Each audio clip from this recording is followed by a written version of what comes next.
Okay, good afternoon, everyone, and welcome to the special council meeting on Monday, April the 14th, 2025. Individuals interested in participating in this meeting were eligible to register online using the delegation registration form at www.kitchener.ca/delegation or via email at delegation@kitchener.ca. Any written comments received prior to the commencement of this evening's meeting have been circulated to members of council and will form part of the public record. The meeting live stream and archive videos are available at www.kitchener.ca/watchnow. Before we begin this evening's meeting, I'd like to acknowledge that we're gathering on the traditional territory of the Neutral, Anishinaabe, and Haudenosaunee peoples. We recognize our responsibility to serve as stewards for the land and honor the original caretakers who came before us. Our community is enriched by the enduring knowledge and deep-rooted traditions of the diverse First Nations, Métis, and Inuit in Kitchener today. Are there any disclosures of pecuniary interest? There being none and there being no delegations, we'll go right into presentations. And we do have a presentation this afternoon from Grand River Transit of its 10-year business plan. Council, we invited members of Regional's GRT to come and present the 10-year business plan.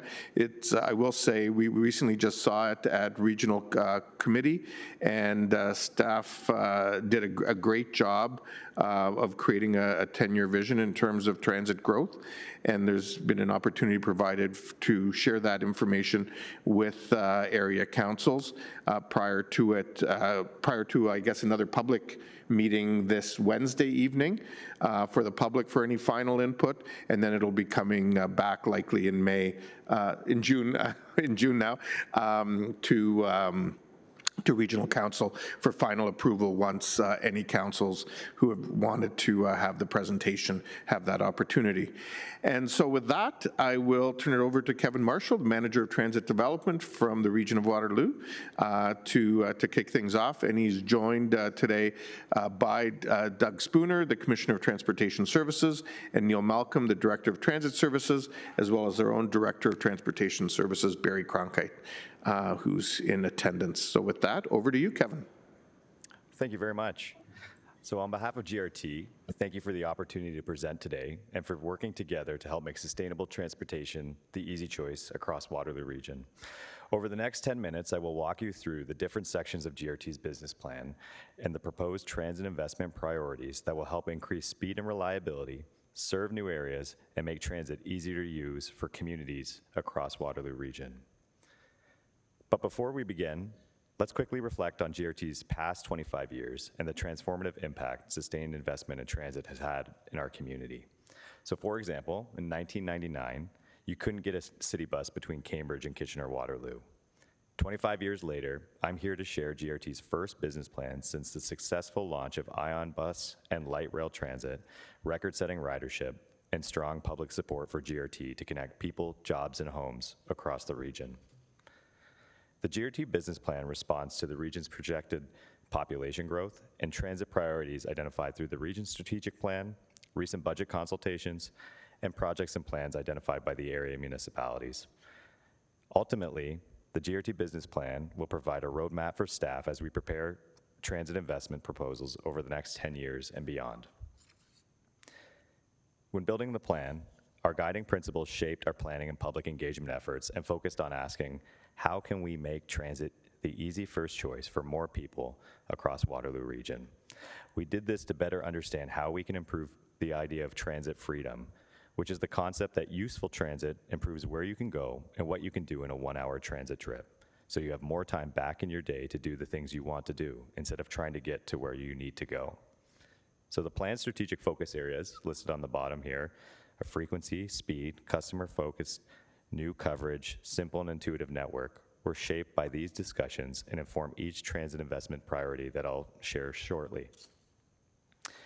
There are 3 main parts of the GRT business plan which are supported by new technology and a fair strategy. We have the bus and train business plan, the Mobility Plus and Kiwanis Transit plan, and the Township Transit strategy. Each part of the plan has been tailored based on thoughtful region-wide engagement that I'll walk you through now. So throughout the summer and fall, GRT reached out to riders, residents, partners, and staff to hear from everyone on their transit investment priorities and ideas. Our focus was on connecting with riders and residents across every community. So we heard from more than 2,000 people that we connected with through station outreach, bus ride-alongs, neighborhood events, and online virtual sessions. We built a robust contributor network, which we've shown in this diagram, who we consulted with on multiple occasions and who helped us amplify public engagement opportunities with their own networks. Our consultation for the township transit strategy focused on virtual and in-person open houses in key community destinations in each township. And finally, we used our partnerships across each of the municipalities. For example, we worked with Waterloo Region Economic Development Strategy to hear their local needs for economic resiliency across every community. We also partnered with our public health team, which provides information and health resources to underserved neighborhoods using a GRT bus. And we joined their outreach in every municipality to hear from new voices and ideas for GRT. So what we heard, several common themes emerged from our engagement, which supported comments heard throughout the development of the strat plan, public engagement, and recent budget consultations. So this included better frequency and all-day schedules across our network, reflecting our shift away from a traditional 9-to-5 community, opportunities to speed up transit trips between the cities, expansion to new and growing areas of the region, and a need to make transit more affordable for those who need it most. Some important themes to highlight are improved stop accessibility, which we're happy to share has been accelerated through the region's recent budget approval processes, and enthusiasm for improved and new township transit service options, not just for township residents, but also for city residents that want to access rural destinations, which demonstrates the value of a region-wide transit network. So from transit investment priorities, I'll walk you through each part of the GRT business plan, and combined, these transit investment priorities help make transit easier to use by significantly expanding the service area of GRT, improving travel times, and better connecting communities across Waterloo Region. So first, the bus and train transit priorities help achieve the region's strategic focus areas identified by riders, key contributors, area municipalities, GRT in the region, and include increasing frequency to 10 minutes on weekdays on 16 key routes in Cambridge, Kitchener, and Waterloo, adding trips to make schedules more intuitive and reflect our shift away from a 9-to-5 community, introducing rapid highway services to give riders up to 20 minutes back in their day, expanding the service by bringing new routes to growing industrial areas and residential communities in Cambridge, Southwest Kitchener, and North Waterloo, launching more late-night service and introducing 24/7 services on key routes to support our shift workers, students, and our core areas. Moving ahead to our Mobility Plus and Kiwanis Transit Specialized Transit Plan. So we're looking to meet demand for Mobility Plus services and targeting no unmet trips with new staff, modern technologies, and a bigger fleet, extending Mobility Plus service hours in coordination with GRT's overnight service expansion, and enhancing the Mobility Plus customer experience. GRT also developed a township transit strategy that responds to requests for better access to and from rural destinations among township and city residents, while recognizing each township's unique community character. So the goal here is to provide residents with better access to essential services and employment opportunities.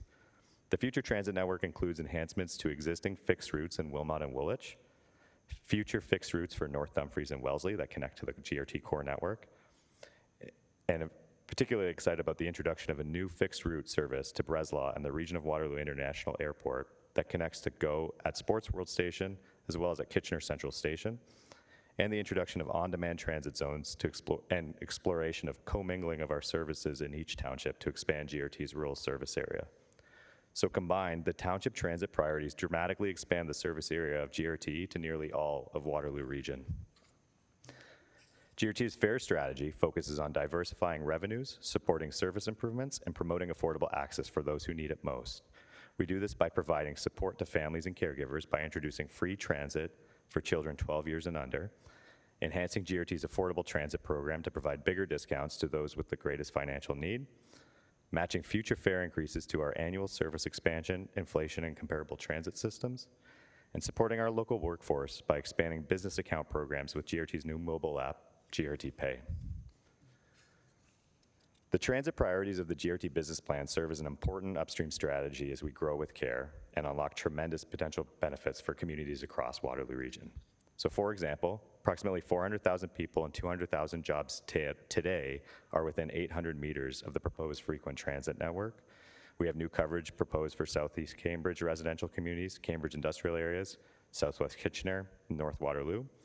Transit options are proposed for every township. Compared to today, we improve transit freedom across the region.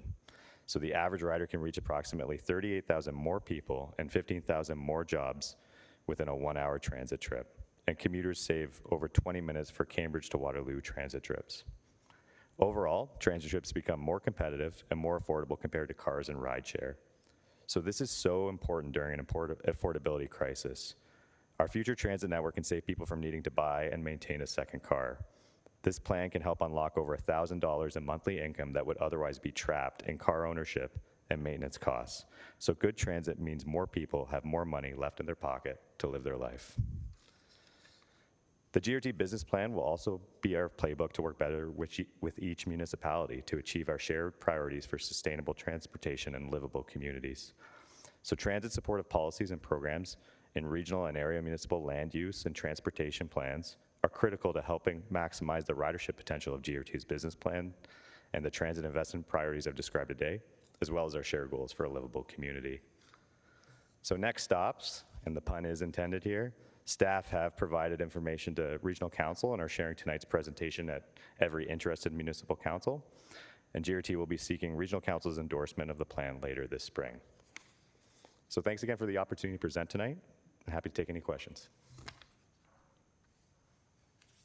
Great, thanks. Thanks a lot for the presentation.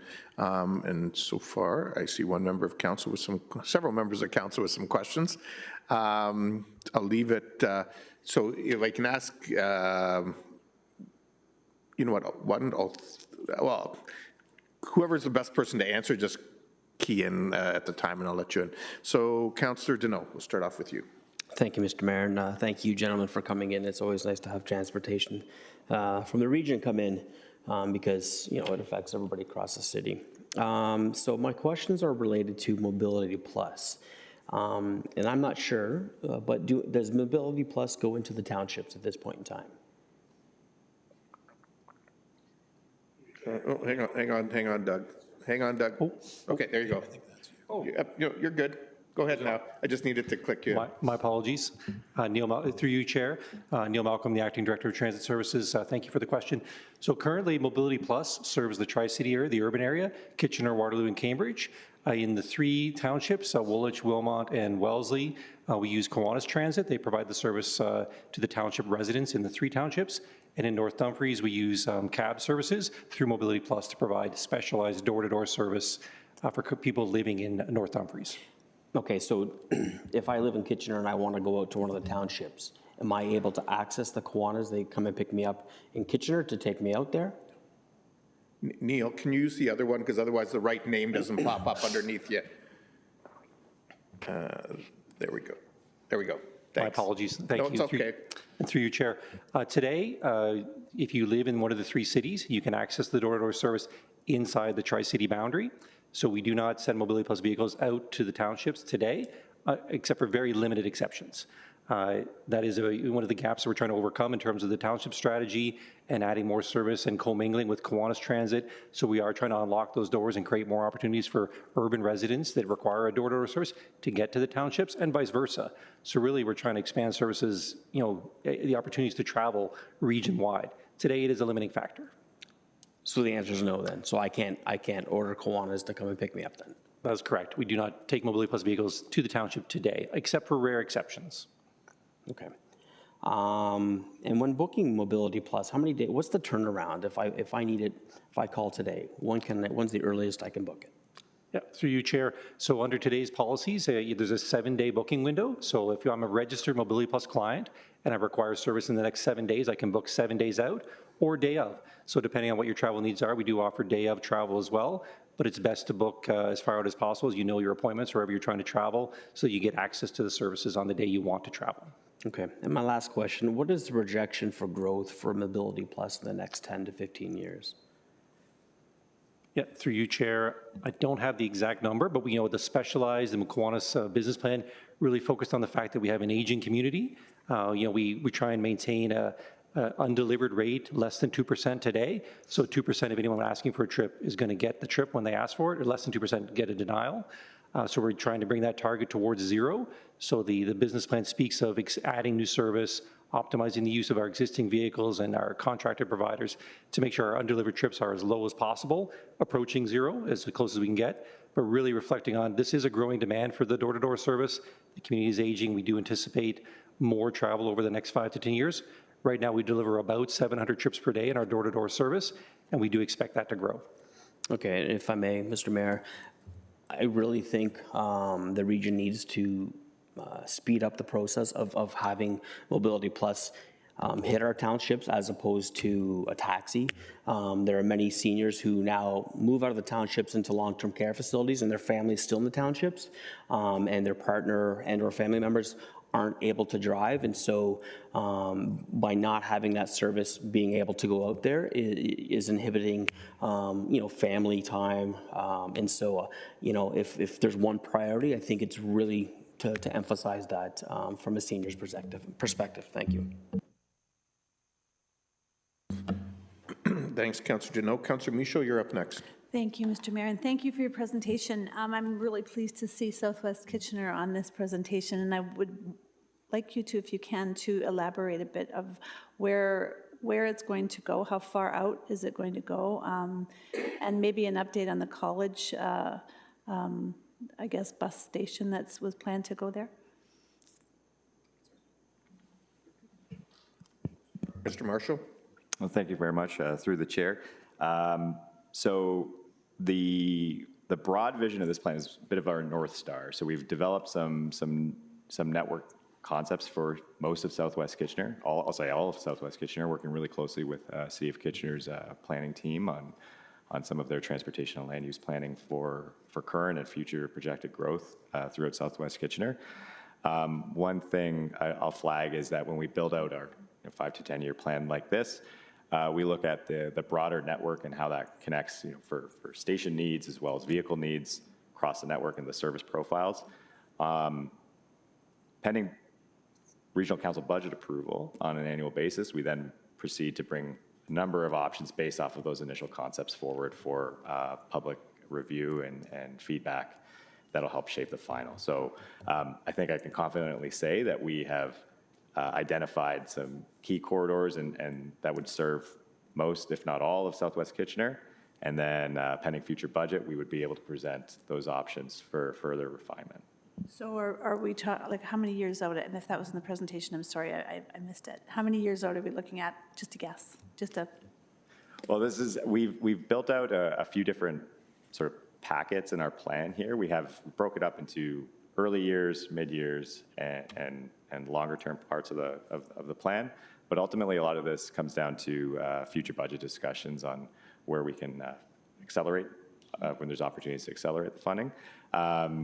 But generally speaking, when it comes to new coverage, we have identified a number of key areas, including what we walked through in this presentation for earlier years of the plan, so including Southwest Kitchener. Okay, thanks, that's good, because right today, in real time, there are places out in, like, residents out there that cannot even walk to a bus stop in Kitchener, so it would be really great to have that sooner than later. Thank you. No problem.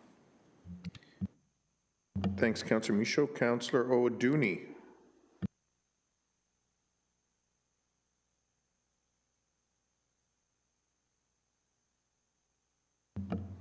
Councillor O'Dooney? Okay, we'll come back. Oh, there you are. I forgot to hit the unmute button. There we go. Thank you very much once again, and thank you for your presentation. Just had a quick question. I tend to get emails from students that live in my ward who tend to have the same set of concerns, and Mr. Doug Spooner tends to get a lot of those emails because I forward them to him. But it seems to be long walks to the bus stations, waiting for quite a while. I know those are some things that you're hoping to address, but my question is, whenever there's a new area where there's more demand for perhaps more frequency of bus service, or can you extend it a mile further down the street? It would be great to understand, is there going to be a potential procedural change? Is there something that could be looked at quicker? Is there a page where you can explain to people what the process is to look into that so they're fully aware of how that works? Or is this more, you know what, we don't look at this at the frequencies every 2-3 years before we review some of the routes that we take? Mr. Spooner? Through you, Chair, and thank you, Councillor, for the question. I know we've chatted about this a fair bit, so an opportunity to talk more. Council, I think this is where the challenge lies for our team. We've just laid out a plan where our customers of today and in future have identified the frequent transit network, consistent schedules, meaning I can ride the same vehicle to work as I take home, and Highway Express as the top three. And we consistently, through feedback of our work together, identify the fourth, which is new coverage areas, as the most important, and we call that geographic expansion. I think if we thought about this, we could run a bus on every road in the entire region today.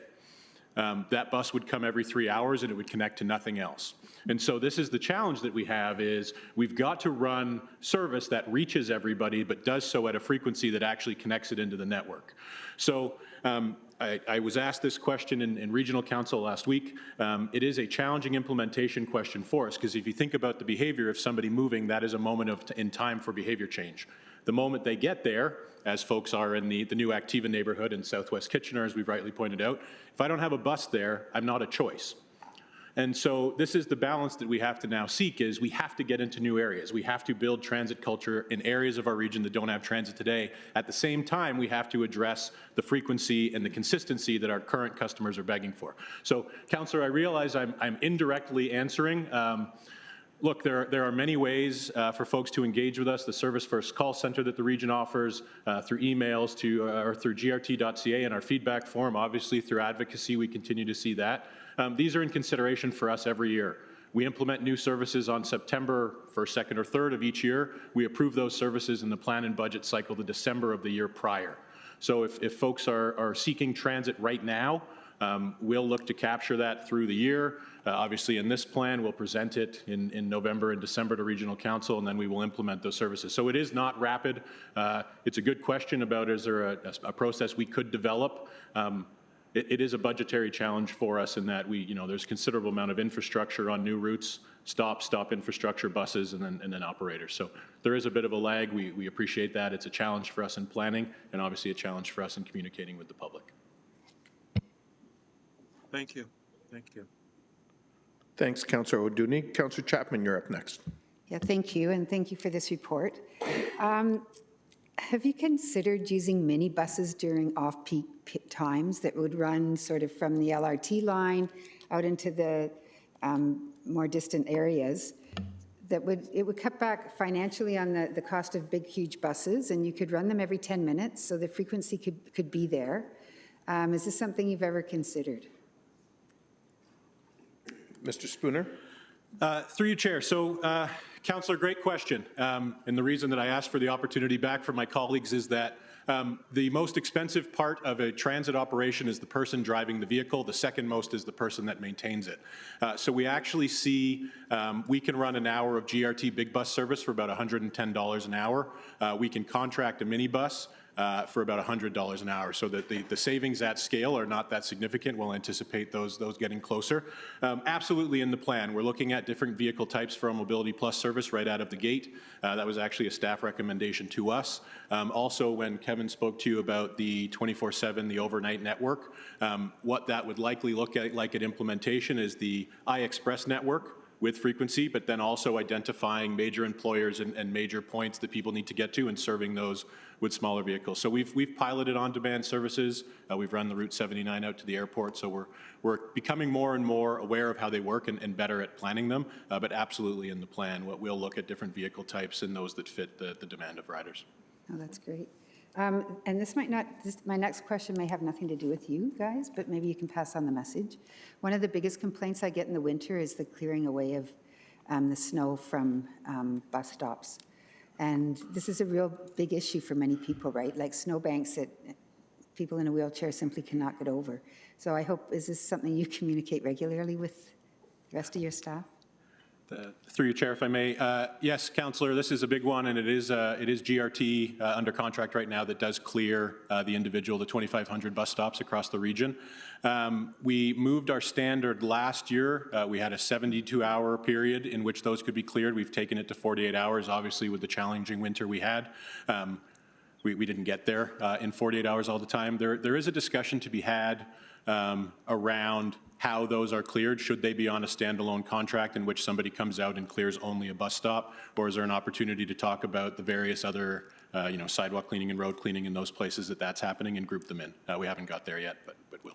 Okay, my last question, and I don't know how frequent this is a problem, but, in Toronto, if there's a breakdown on the LRT or a trolley, they immediately bring in buses and move people along.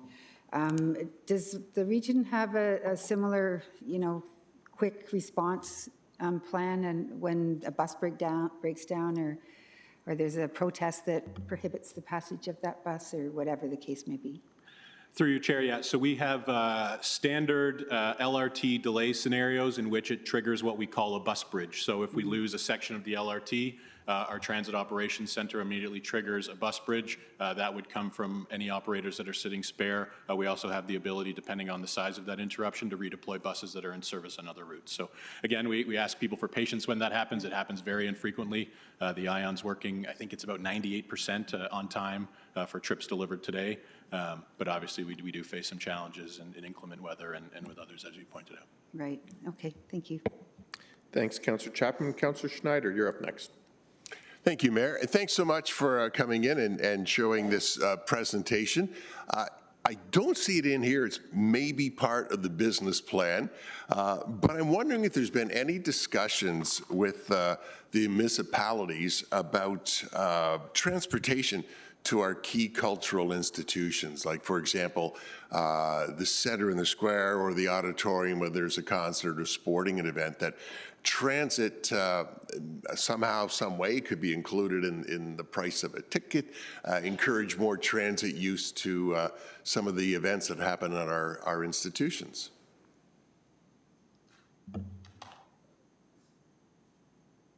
Mr. Marshall. Thank you very much. In one of my previous roles at GRT, one of the pieces we did a lot around was the idea of transportation demand management planning, the idea of how we can use some of our existing services too. So I think one of the things we're excited about with GRT's new app, GRT Pay, is the potential future opportunities for how we can collaborate with different partners and organizations to use our network as kind of that co-promotion piece. So I'd say it's part of our, when we look at our business account programming, something that we would see as a natural extension of that too, to push people to use, whether it's ION or iExpress network or the rest of our proposed frequent transit network, to get to and from events. Great. Yeah, I've heard in some municipalities, you just show your ticket to the event and the transit is provided for you. The other thing that I wanted to bring up is Cambridge. The LRT has been just a great benefit to Kitchener and Waterloo in so many ways, and I'm wondering what the plans are for Cambridge, if there's provincial, federal funding being looked after for providing LRT to Cambridge as well. Yeah, through you, Chair. Great question, and I think one of the things we're most excited about in this plan is it is a plan for the entire region, right? We're talking about the townships, we're talking about Cambridge. I think there's a lot in this plan for Cambridge. So we've identified one new major capital expenditure, and that is a new bus garage in Cambridge. We're at capacity in our existing. We'll seek federal and provincial support on that, as we always do. The next is LRT Stage 2, which is currently in business case, so looking at a do-nothing scenario in which we maintain the 302 bus, various configurations of a BRT and various configurations of an LRT. That will come back to Regional Council to select an option in November of this year, and then we'll drill into that option. We've also done some additional work looking at an initial business case for GO Rail service from Cambridge to Guelph, which remains the largest unserved transit corridor outside of the GTHA, and have asked Metrolinx GO Transit to pick that up as a bus connection to start, and then as a future rail connection. There's some other pieces in there when Kevin spoke about the savings of up to 20 minutes with that Highway Express. That is for somebody traveling from, obviously, Cambridge into Waterloo, but significant savings also for folks from Cambridge coming into Kitchener. So we see it as the opportunity, as you're likely pointing out, for folks to travel for work, for play, and as rightly pointed out, into the townships for those activities that we enjoy as well.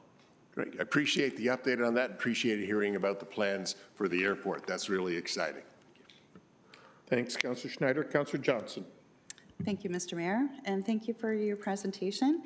I think one of the things that I noticed overall and that you're trying to address is how do you be more nimble, right? Mm-hmm. How do you respond to things quicker? How do you look at an odd bus, something out to the townships and that? And I don't know as much about your funding formula. So I know that, for instance, the post-secondary institutions offer free tuition to their students through, their tuition, sorry, not free tuition. Wouldn't that be nice? Breaking news. But free transit through, as part of their tuition that they pay. And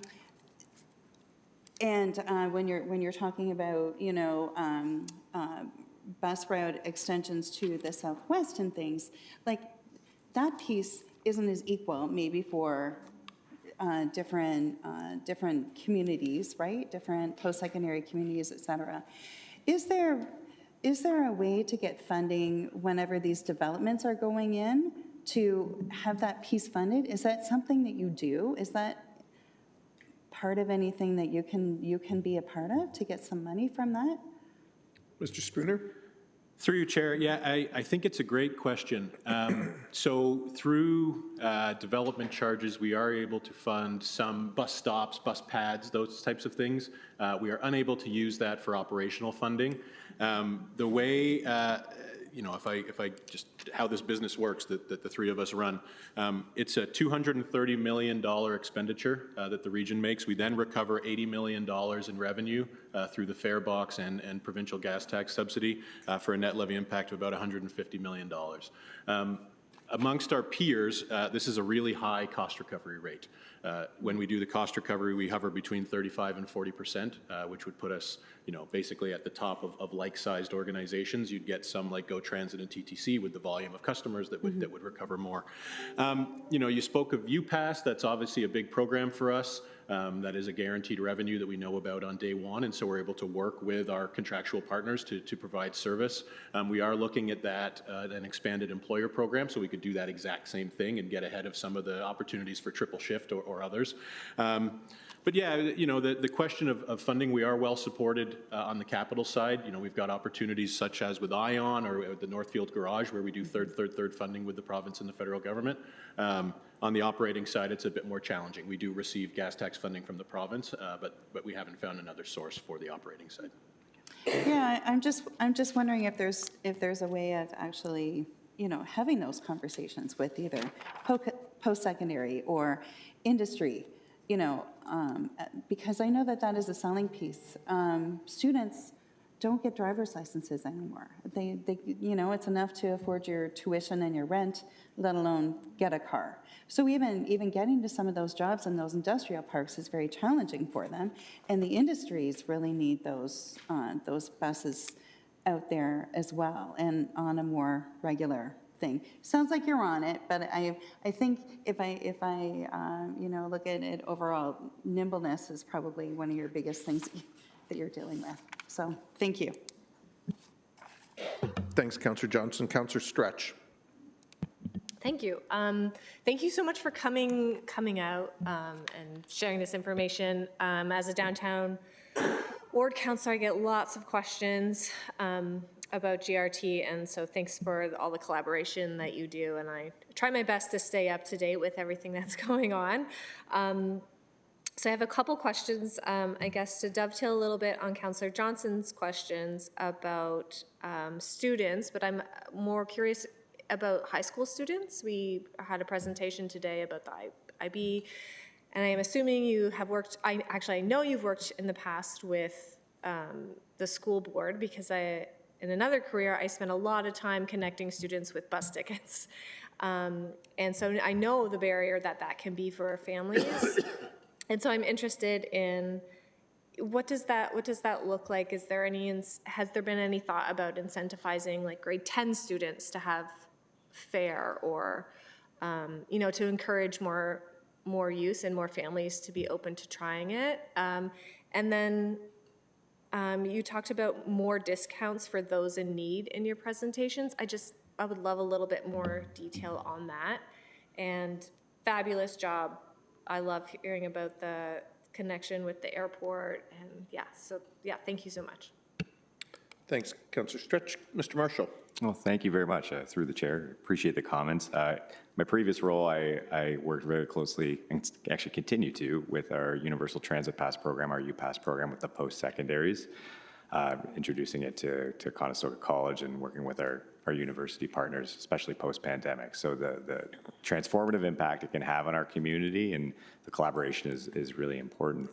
The high school programming has a few opportunities that we're working on with our board partners and the Student Transportation Services of Waterloo Region. I'll call it the Yellow School Bus Group, but our STSWR team.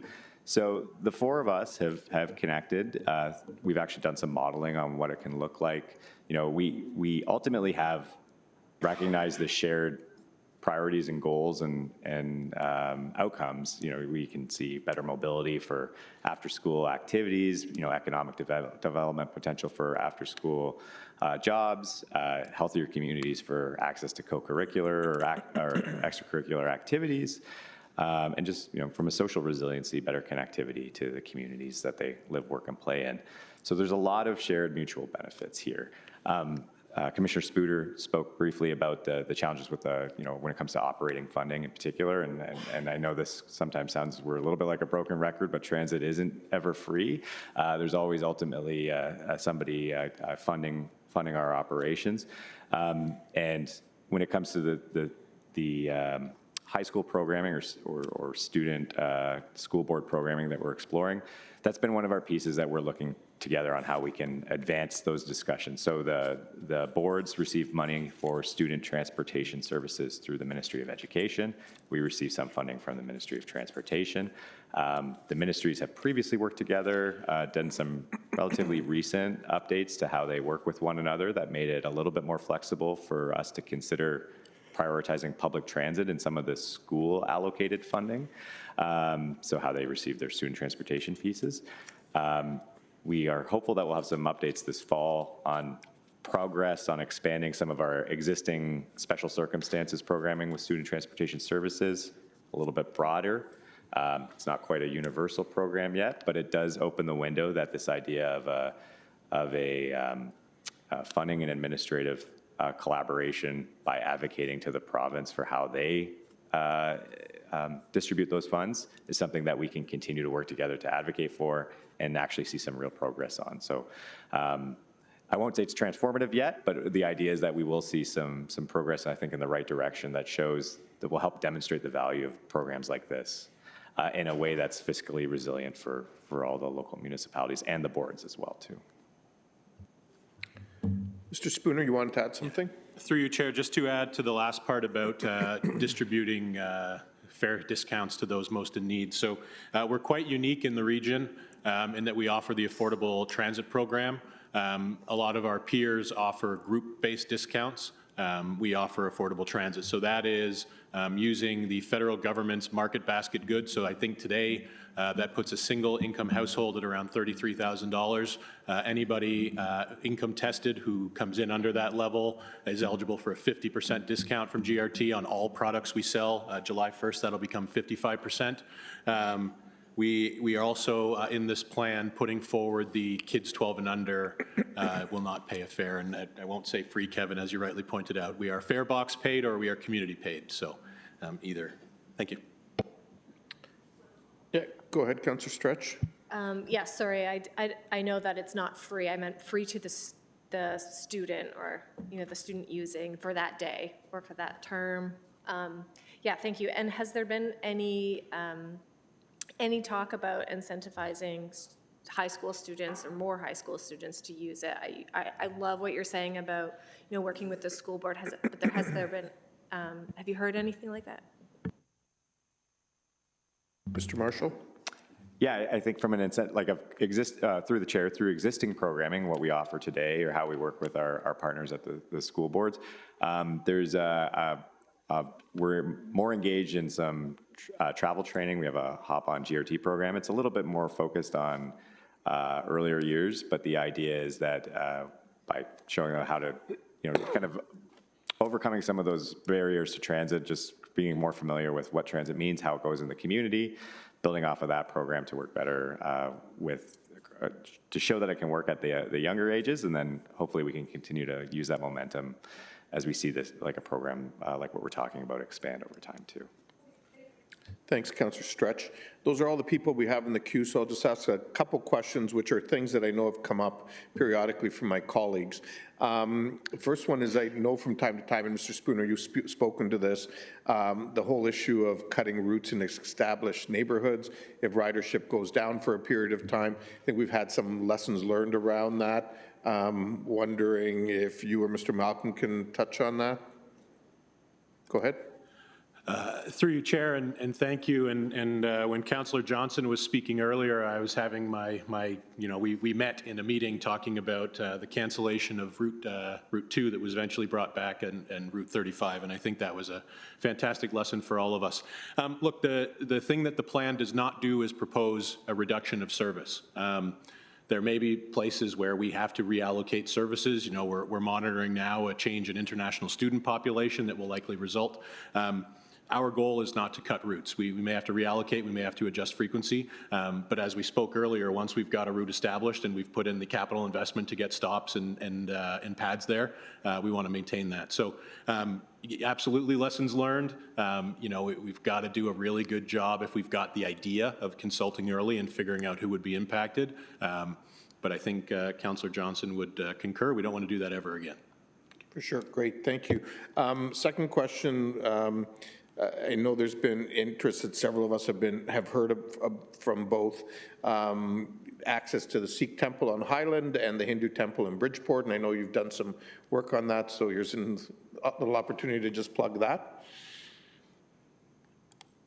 Yeah, through you, Chair. Great question. Thank you. So two very unique challenges. So this past weekend, we actually ran a pilot service to the Ramdam Temple at 525 Bridge. So we run a slightly modified route 4 times a day to connect to an industrial area just adjacent. And so what we did this Saturday was extend that route. It reduces the distance that somebody has to walk from the bus stop to the temple from about 800 meters to about 200. So we'll get the ridership results in from that. That is a change that is reflected in the plan. We could make that change through plan and budget. The challenge at the Gurdwara on the way to Wilmot is slightly different. We have a stop in front on one side of the road. On the south side of the road, returning into Kitchener, we don't have a stop. And the reason for that is the condition of the road. It's an 80-kilometer road. It travels very fast, and you actually crest a hill as you come down towards the stop. And so in order to get a stop there, we would have to pull the bus off of the road. Obviously, don't want to mix traffic, and we need a way to enable safe crossing. So we're still looking at that as part of that road and what we can do with that road condition. But I think you can sense two slightly different, one being an operating challenge, the other being a capital infrastructure challenge. But working with both organizations to make sure, we want to serve everybody, and transit agencies respond to demand. So cultural centers, community centers that drive a lot of demand, we're very interested in making sure we've got the service to deliver. Great, thank you. And then the last question, really sort of, as you do this 10-year plan, you can obviously plan for the things that you know about or the things that are sort of in the works, but not always the ones that we don't. Let's say a new company that locates and it's going to have 500 employees somewhere and need to respond to that. But I also think about our new Kitchener Indoor Rec Complex as an example.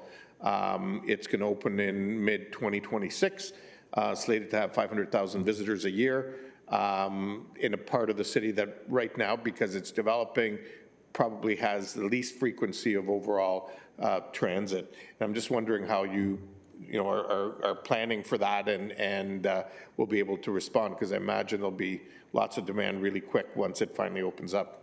Mr. Spooner. Through you, Chair. Yeah, thank you for the question. I think in the spirit of being nimble, that's the reason that we put forward this 10-year business plan without an implementation plan tied to it. And I'll jokingly say that, we've got a good crystal ball, but it's not perfect and we don't guess.